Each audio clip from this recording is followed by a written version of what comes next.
영상으로 예배드리는 여러분, 소음을 모두 제거하시고 그리고 정장하셔서 말씀을 기다리시길 바랍니다. 우리 다 함께 하나님 아버지께 마음을, 예수님께 마음을, 성령님께 마음을 모두 열어서 말씀에 충분한 은혜가 충만하시기를 기원합니다. 서울에 있는 이 대학의 의과대학 정신과에서 이러한 논문을 발표를 했습니다. 정신질환 발병과 종교와의 관계 연구하는 논문을 발표했습니다. 그게 눈에 띄는 부분이 있는데요. 그것은 불교 신자와, 즉 기독교 교인과 그리고 천주교 신자와 비교 검토를 했습니다. 그런데 기독교 신자가 훨씬 더 많이 정신질환이 발병된다는 겁니다. 그래서 그 원인을 어떻게 그들이 분석을 했는가 하니, 천주교에서는 죄를 짓고 신부에게 나가서 고해성사를 합니다. 그럼 그 고해성사를 들은 신부가 보석의 은총을 내립니다. 이를테면 당신이 지은 죄를 하나님이 다 들었습니다. 그러니까 사함을 받기 위해서는 6개월간 수찬 정지를 하십시오.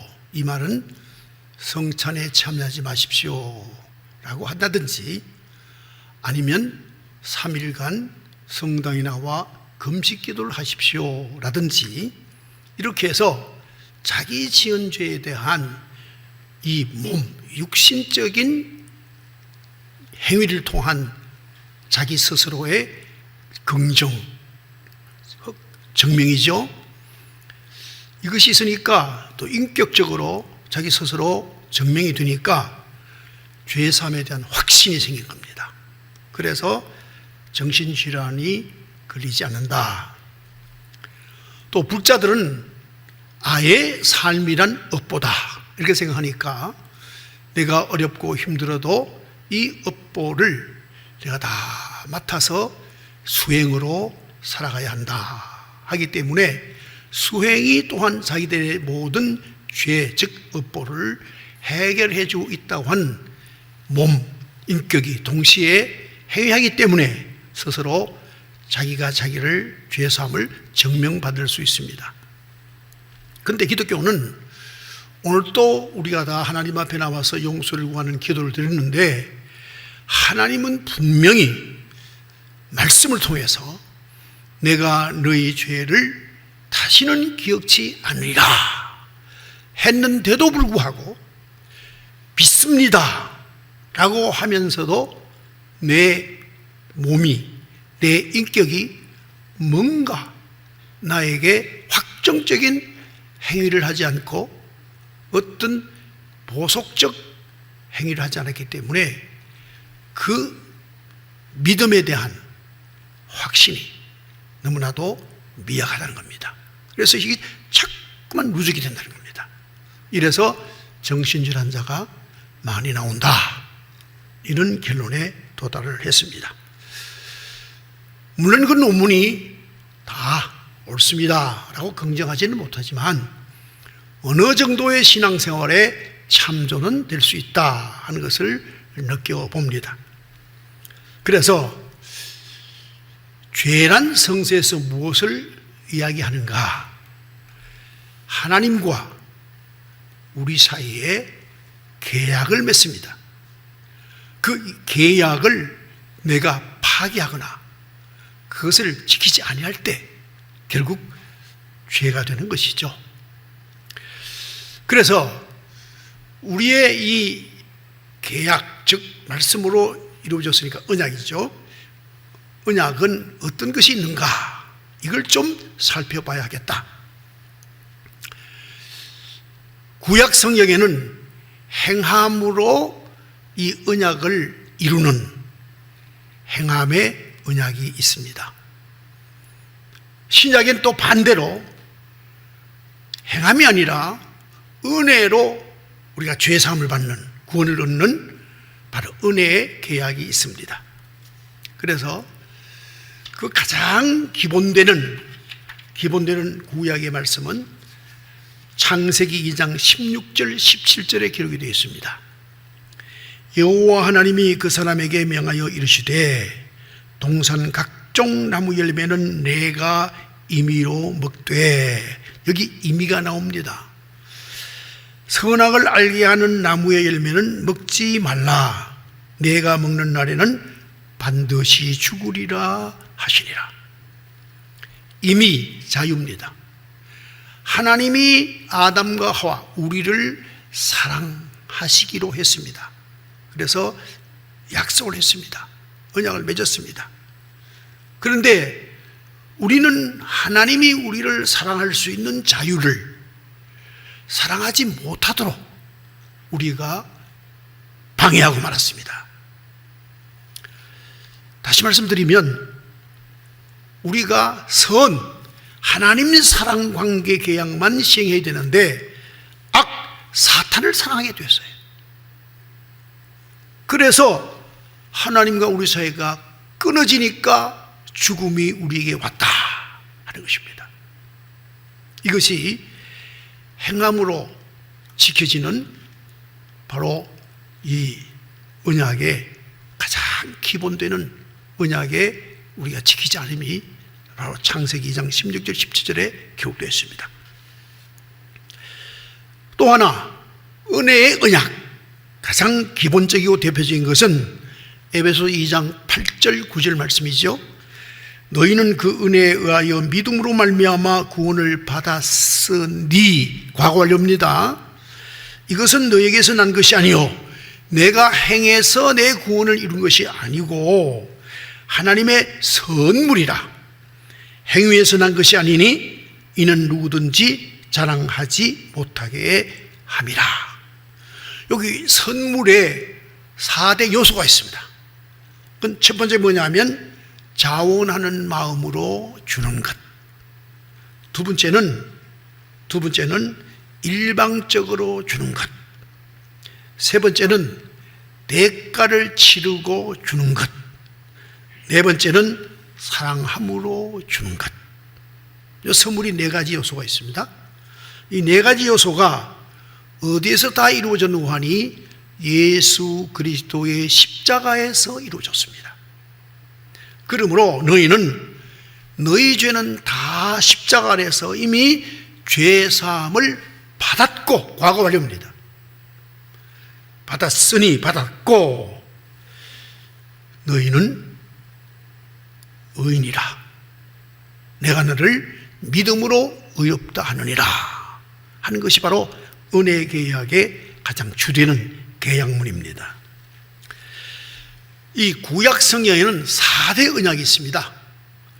이 4대 언약을 살핌으로 말미암아 우리가 정령 참 삶이 무엇인가를 다시 한번 깨우쳐주는 말씀들이 기록되어 있으니 살펴보자면, 첫 번째 계약이 구약 성경의 첫 번째 계약입니다. 창세기 9장 8절에서 10절. 이것을 아담과 그리고 하나님과의 계약과 비슷하지만 노아입니다. 노아. 무슨 계약이냐? 생명 계약인데 그 표징으로서는 무지개입니다. 창세기 9장 8절에서 10절, 하나님이 노아와 그와 함께 한 아들에게 말씀하여 이르시되 내가 내 언약을 너희와 너희 후손과 너희와 함께한 모든 생물 곧 너희와 함께한 새와 가축과 땅의 모든 생물에게 세우리니 방주에서 나온 모든 것 곧 땅의 모든 짐승에게니라. 이렇게 적고 있습니다. 그리고 또 말씀하시기를 이 무지개를 구름 속에 두리라 이렇게 말씀을 했습니다. 이 말씀은 무슨 말인가? 다시는 물로 너희 인생의 생명을 죽이지 않겠다 하는 생명 계약입니다. 그런데 문제는 오랫동안 약 1500년간 구속사적 가장 중요한 언약이 출애굽기서에 기록된 말씀으로 모두 다 믿고 있었습니다. 그런데 근래에 와서 새로운 해석이 나왔습니다. 아니다, 창세기 9장 8절 10절이다 이렇게 주장을 하는 겁니다. 못 보고 거기 기록된 내용을 봐라. 10절에 너희와 함께한 모든 생물, 곧 너와 함께한 새, 가축, 또 생물, 곧 땅의 모든 짐승, 그러니까 모든 생명과 다 하나님께서 죽이지 않겠다고 계약을 했지 않느냐, 이런 논리입니다. 이것을 생태학적 신학이라 그렇게 말합니다. 그런데 여러분 여기서 꼭 잊지 말아야 될 것은 사람의 생명이 생존하기 위해서는 만물이 모두 살아야 됩니다. 이것이 바로 환경공학에서 나온 결론입니다. 빈대 파리가 살아야 사람이 살아요. 모여가 날아다닐 만한 환경이 돼야 사람이 살 수 있는 환경이에요. 그러니까 총체적 생명을, 우리 사람의 생명을 살리기 위해서 살게 하겠다 하는 환경적 계약이다, 이렇게 해석을 하는 것입니다. 그래서 여러분께서 집에 가셔서 바두가 너도 하나님하고 계약을 했지? 나도 하나님하고 계약했다, 니캉니캉 똑같은 존재다, 그러면 안 됩니다. 큰 문제가 심각하게 되는 거죠. 그 다음 계약이 창세기 17장 1절에서 10절에 나와 있습니다. 이것은 표징은 할례입니다. 할례고, 그 다음에 이 계약을 아브라함과의 언약이라 이렇게 말씀을 합니다. 1절부터 조금 분량이 많습니다. 봉독하겠습니다. 아브라함이 99세 때에 여호와께서 아브라함에게 나타나서 그에게 이르시되 나는 전능한 하나님이라. 내 앞에서 행하여 완전하라. 내가 내 언약을 나와 너 사이에 두어 너를 크게 번성하게 하리라 하시니 아브라함이 엎드렸더니 하나님이 또 그에게 말씀하여 이르시되 보라, 내 언약이 너와 함께 있으니 너는 여러 민족의 아버지가 될지라. 이제후로는 내 이름을 아브라함이라 하지 아니하고 아브라함이라 하리니 이는 내가 너를 여러 민족의 아버지가 되게 함이니라. 내가 너로 심히 번성하게 하리니 내가 내게서 민족들이 나게 하며 왕들이 내게로부터 나오리라. 내가 내 언약을 나와 너 및 내 대대 후손, 여기 대대 후손 우리까지 포함합니다, 사이에 세워서 영원한 언약을 삼고 너와 내 후손의 하나님이 되리라. 내가 너와 내 후손에게 내가 거류하는 이 땅 곧 가나안 온 땅을 주어 영원한 기업이 되게 하고 나는 그들의 하나님이 되리라. 이 구절이 중요합니다. 하나님이 또 아브라함에게 이르시되 그런즉 너는 내 언약을, 행위 언약입니다, 언약을 지키고 내 후손도 대대로 지키라. 너희 중 남자는 다 할례를 받으라. 이것이 나와 너희와 너희 후손 사이에 지킬 내 언약이니라 그랬습니다. 여기서 할례가 나옵니다. 이 할례는 신약에 와서는 세례가 되는 겁니다. 이 세례는 여러분이 침례교라는 말 들어보셨죠? 침례가 있습니다. 예수님도 침례를 받으셨어요. 그렇다고 해서 제가 침례교 목사가 아니니까 침례를 주장하는 건 아닙니다. 뜻만, 의미만 찾자는 거죠. 침례는 온 사람의 몸을 물속에 완전히 들어가게 합니다. 그래서 이걸 뭘 말하느냐? 너는 죽었다라는 걸 의미합니다. 그리고 다시 물속에서 건져냅니다. 이걸 뭘 말하죠? 부활이다. 그것을 침례의 의미로 삼습니다. 우리는 물만 얹지요, 의미만 알고 믿음만 있으면 되니까 그렇게 세례를 줍니다. 그래서 이제 구약의 할례는 신약 우리에게는 세례로 바꾸시면 됩니다. 그 다음 출애굽기 19장 4절에서 10절 말씀입니다. 이 말씀을 신하의 언약, 혹은 이 말씀은 모세와 그리고 그 백성들과의 언약입니다. 그래서 이 언약이 매우 중요한 것은 십계명이 여기에 등장하기 때문입니다. 19장 4절 10절, 내가 애굽 사람에게 어떻게 행하였음과 내가 어떻게 독수리 날개로 너희를 업어, 여기까지. 독수리 날개로 너희를 업어, 이 말은 무슨 말인가 잘 깨달아야 됩니다. 40년간 광야 순례를 압축해서 독수리 날개로 너를 업어, 이렇게 표현합니다. 이 독수리는 아주 깎아지른 절벽 위에다가 보금자리를 틉니다. 그런데 재료는 다 가시나무입니다. 처음에 새끼가 조만할 때는 이 무게가 안 나가니까 가시에 찔리지 않습니다. 자라면 무게가 나가죠. 가시에 찔리죠. 못 견디니까 바깥으로 튀어나갑니다. 튀어나가면 독수리가 어느새 가까이 와서 땅에 떨어질만 하면 치고 올라가서 다시 또 그 위에 보금자리 위에 올려줍니다. 보금자리지만 뭐지요? 가시지요. 고난이지요. 아픔이지요. 또 뭉개서 또 뛰어내립니다. 다시 또 계속 반복합니다. 그러므로 말미암아 독수리가 모든 조류 중에서 가장 강력한 힘의 날개를 갖게 해주는 것, 그러니까 광야 생활이란 무엇인가? 고난은 있으나 하나님의 능하신 그 능력에 팔에恩하여 하나님의 형상을 담게 하는 양육의 시간이었다, 이렇게 전하고 있습니다.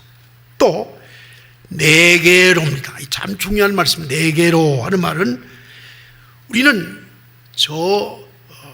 이집트에서 광야를 가나안으로 가서 수평적 이동을 한 걸로 보시죠. 그런데 하나님은 이렇게 말씀하십니다. 너를 네개로 나의 형상으로 너를 만들었으니 너희가 나의 형상 되게 하기 위하여 라는 의미가 있고, 아울러서는 너는 나의 형상이므로 나처럼 거룩해지도록 하기 위해서, 이런 말도 있고, 또 탕자가 아버지 품에 안기는 것처럼 하나님께로 오게 하는 그런 뜻입니다. 그러니까 수평적 이동이 아니라 수직적 상승이다, 이렇게 말씀하고 있습니다. 이 수직적 상승은 독수리가 태풍이 불면 말이죠, 다른 조류는 다 숨습니다. 나무 사이에 숨고 그 나뭇가지 뒤에 숨고 숨습니다. 숨지만 독수리만 태풍의 눈, 소용돌이 있죠. 거기는 조용합니다. 그쪽으로 날개짓하면 쫙 올라갑니다. 올라가서 태풍을 위에서 바라봅니다. 그러니 이게 무슨 뜻입니까? 하나님의 자녀, 하나님의 택한 사람이 하나님께 양육받으면 세상에 빠지는 것이 아니라 세상 세속 위에 있는 거룩한 하나님의 그 자리, 그 자리로 우리를 이끄시는 하나님의 양육의 진정한 의미가 여기 포함되어 있습니다. 네개로 이렇게 기록되어 있습니다. 그렇게 되자면 5절, 세계가 다 내게 속하였나니 너희가 내 말을 잘 듣고 내 언약을 지키면 너희는 모든 민족 중에서 내 소유가 되겠고 너희가 내게 대하여 제장 나라가 되며 거룩한 백성이 되리라 그랬습니다. 여기서 여러분 생각에는 듣고가 우선입니까? 지키는 게 우선입니까? 듣는 게 우선입니다. 신명기에 보면 들으라 나오잖아요. 들으면 지켜집니다. 들으면 지켜진다고요. 이게 소중합니다. 그래서 들으라가 앞에 나오는 겁니다. 그래서 지켜진다 이렇게 말씀을 했습니다. 그리고 이 제사장이라고 하는 것은 하나님께 나아갈 수 있는 권리를 얻은 겁니다. 여러분, 성소에서 지성소로 나가는 것은 무엇으로 나가죠? 제사장 직분으로 나가는 겁니다. 지성소에 들어가면 하나님을 만나지 않습니까? 그 향단이 있습니다. 여러분, 우리가 하나님께 나갈 수 있는 권리를 얻었는데 무엇입니까? 예수 이름으로 기도로 하나님께 나가는 겁니다. 그래서 우리는 제사장 직분을 얻었다 하는 것이고요. 하나님에게서 우리에게 오는 사람은 누구냐? 예언자입니다. 예언자는 그때 시대마다 우리의 길을 열게 하기 위해서 하나님이 예언자를 통해서 말씀 주시고 그 말씀이 우리에게 들리죠. 그래서 하나님에게서부터 오는 사람들을 예언자 혹은 선지자란다, 이렇게 말씀을 하고 있습니다. 이렇게 되니까 7절, 모세가 내려와서 백성의 장로들을 불러서 여호와께서 자기에게 명령하신 그 모든 말씀을 그들 앞에서 다 진술하니 말하니 8절, 백성이 일제히 응답하여 이르되 여호와께서 명령하신 대로 우리가 다 행하리다. 다 행하리다. 계약했지요? 계약이 성립된 겁니다. 그렇게 리스방스했다 하는 것입니다. 그런데 여기서 문제는 하나님께서 시내산에서 두 돌판에다가 계약문을 적었어요. 적었는데 이 계약문은 모세가 들고 내려오다가 아론을 필두로 해서 백성들이 우상 숭배함으로 던져 깨트려 버렸어요. 그런데 우리는 어디에다가 우리 하나님께서 계약을 새기느냐? 성령이 오셔서 우리의 마음에 새기는 거예요. 마음에. 그래서 우리는 말씀이 신비에 새겨졌다. 그러니 모세의 계약은 온전치 못하고, 즉 구약 성경의 계약은 온전치 못하고 은혜의 계약이 참 온전한 계약이다 하는 걸 우리가 알 수 있게 되겠죠. 역대상 17장 네 번째입니다. 11절에서 15절 말씀 보면 이것은 다윗과 하나님 간의 계약입니다. 계약인데 11절부터 제가 봉독을 하겠습니다.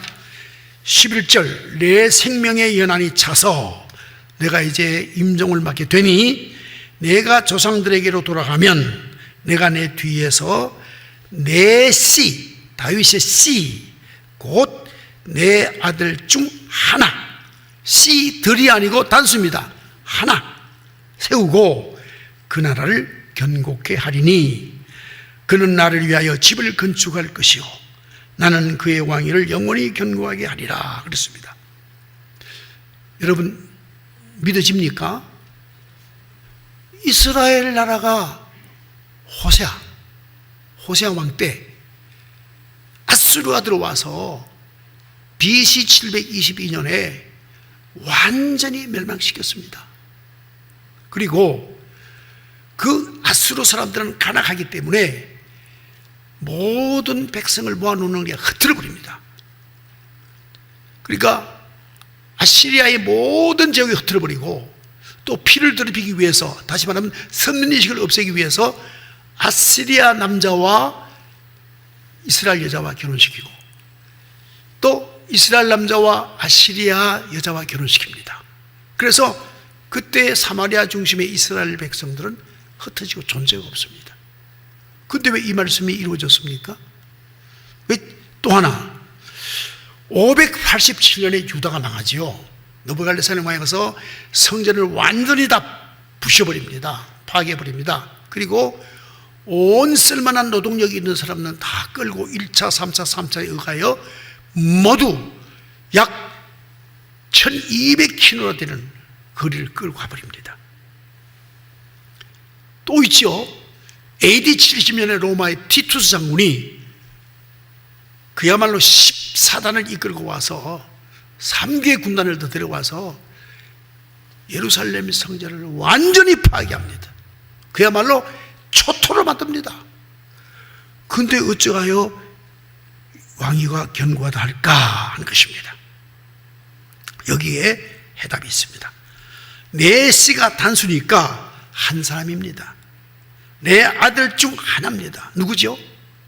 우리는 마태복음에서 그 답을 탔습니다. 아브라함, 다윗 자손, 예수 그리스도의 세계라.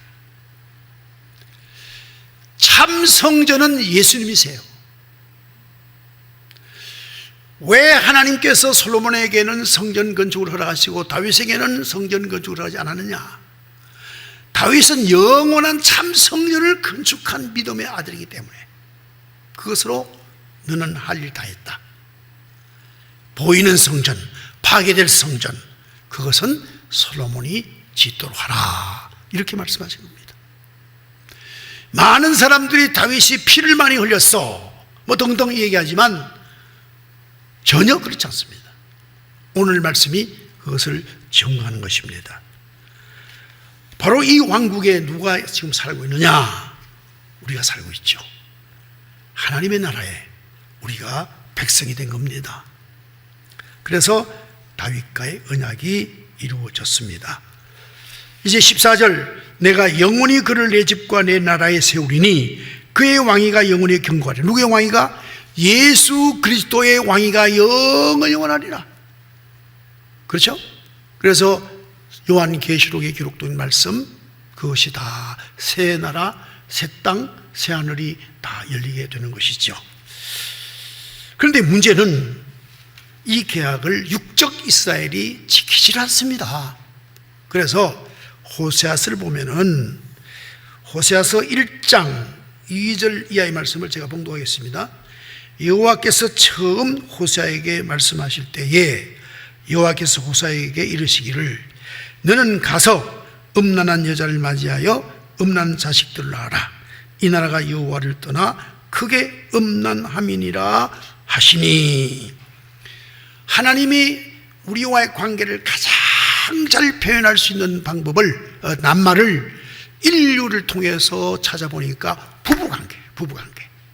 그래서 하나님은 이스라엘의 남편, 이스라엘은 하나님의 아내, 이렇게 비유로 관계를 설명하는 겁니다. 그렇게 되다 보니까 결국 창세기 1장 27절 말씀에 보면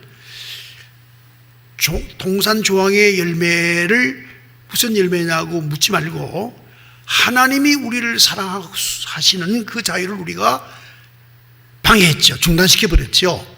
우리가 사탄을 사랑했으니까. 결국 그것이 뭡니까? 우상숭배요, 그리고 음란입니다. 영적으로.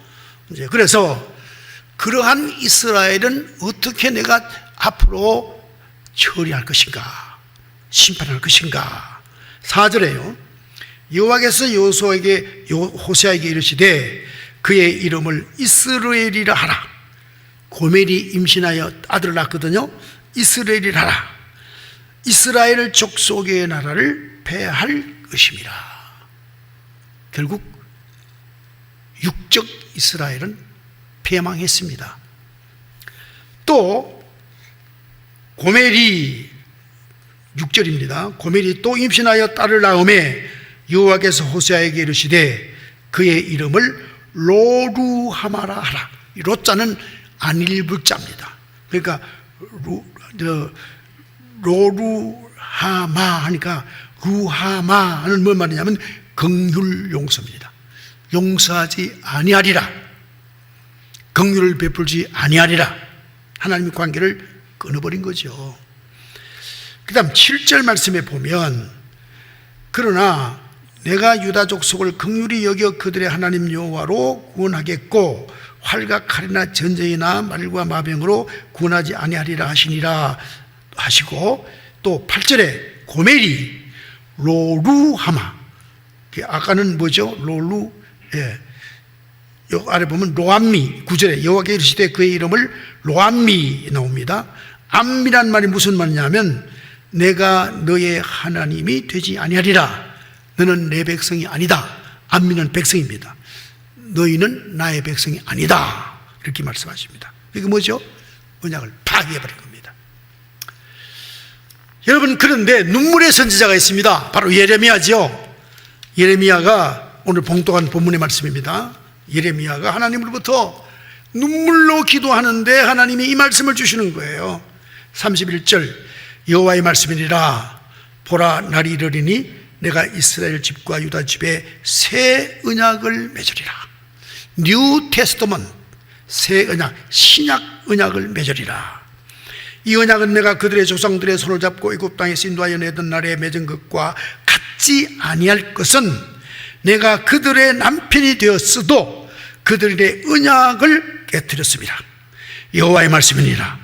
그러나 그날 후에 내가 이스라엘 집과 맺을 언약은 이러하니 곧 내가 나의 법을 그들 속에, 그들의 속에, 우리의 심령 속에 두며 성령이 우리에게 임재하셔서 감화 감동하시고 믿게 하여서 테스트먼트를 우리가 심령에 새기게 된다. 마음에 기록, 그들의 마음에 기록하여 나는 그들의 하나님이 되고 그들은 내 백성이 될 것이라. 여호와의 말씀이니라. 여러분들은 누구십니까? 하나님의 백성이에요. 우리의 하나님은 여호와 하나님이시라. 34절 그들이 다시는 각기 이웃과 형제를 가리켜 이르기를 너는 여호와를 알라 하지 아니하리니 이는 작은 자로부터 큰 자까지 다 나를 알기 때문이라. 내가 그들의 악행을 사하고, 무엇 때문에? 뉴 테스트먼트, 새 언약 때문에 악행을 사하고. 새 언약은 어디에 있느냐? 마태복음 26장 26절 그들이 먹을 때 예수께서 떡을 가지사 축복하시고 떼어 제자들에게 주시며 이르시되 받아서 먹어라, 이것은 내 몸이니 하시고 또 잔을 가지사 감사기도 하시고 그들에게 주시며 이르시되 너희가 이것을 마시라, 이것은 죄 사함을 얻게 하려고 많은 사람을 위하여 흘리는 바 나의 피 곧 언약의 피니라. 또 마가복음 14장 21, 24절 그들이 먹을 때에 예수께서 떡을 가지사 축복하시고 떼어 제자들에게 주시며 이르시되 받으라, 이것은 내 몸이니라 하시고 또 잔을 가지사 감사기도 하시고 그들에게 주시니 다 이를 마시매 이르시되 이것은 많은 사람을 위하여 흘리는 나의 피 곧 언약의 피니라. 우리는 예수 그리스도의 은혜로 구속받는 십자가가 표징입니다. 그 표징의 계약자들입니다. 그럼 우리는 어찌하여 우리가 죄 사함을 받을 수 있을까? 첫째, 로마서 6장 22절 그러나 이제 너희가 죄로부터 해방되고 하나님께 종이 되어 거룩함에 이르는 열매를 맺었으니 그 마지막은 영생이니라. 영생을 믿을지니라. 두 번째, 누가복음 3장 8절 그러므로 회개에 합당한 열매를 맺고 그랬습니다. 회개해야 됩니다. 회개하면 어떤 죄도 용서함을 받게 된 줄로 믿습니다. 그리고 열매를 맺으라. 이것이 바로 신약시대에 그리스도인에게 주시는 보속의 은총입니다. 뭐지요? 회개의 열매는 성화되어져 가는 것, 점차 거룩되어져 가는 삶을 살아라. 이것이 바로 보속입니다. 보속의 은총입니다. 이렇게 너희들은 은혜의 계약자임을 믿으라 하는 것입니다. 여러분, 오늘은 2020년 마지막 주일이 아니고 용서함을 받고 새 언약에 참여하는 주일입니다. 그러니 오늘 봉독한 말씀의 마지막 말씀 다시 봉독하겠습니다. 내가 그들에게 하는 말을 바꿉니다. 윤대영의 악행을 사하고 다시는 윤대영의 죄를 기억하지 아니하리라. 여러분, 조람을 넣어서 다시 한번 봉독합니다. 시작. 누구누구의 악행을 사하고 다시는 누구누구의 죄를 기억하지 아니하리라. 여호와의 말이니라. 유일하게 큰 죄가 있다면 지은 죄를 생각하는 거요, 기억하는 거요. 기억하지 마십시오. 회개하면 용서받았습니다. 그리고 거룩한 삶으로 나가시기를 주님의 이름으로 축원합니다. 기도 올리겠습니다. 거룩하신 하나님 아버지, 감사합니다. 우리를 사랑하시사 독생하신 아들 예수 그리스도의 십자가에 못 박고 그 보혈의 피를 계약으로 하여 우리로 하여금 의롭다 하시고 믿음으로 은혜로 구원받게 하시니 감사합니다. 우리가 부지불식간에 실수, 허물과 우리가 의도적으로 잘못한 죄를 지었다 하더라도 예수 이름으로 회개하면 다 용서받음을 믿게 하여 주시옵소서. 그리고 열매, 성화, 거룩해지는 삶을 정진하여 경건의 연습에 우리가 매진하게 하여 주시옵소서. 예수님 이름으로 기도 올리옵나이다. 아멘.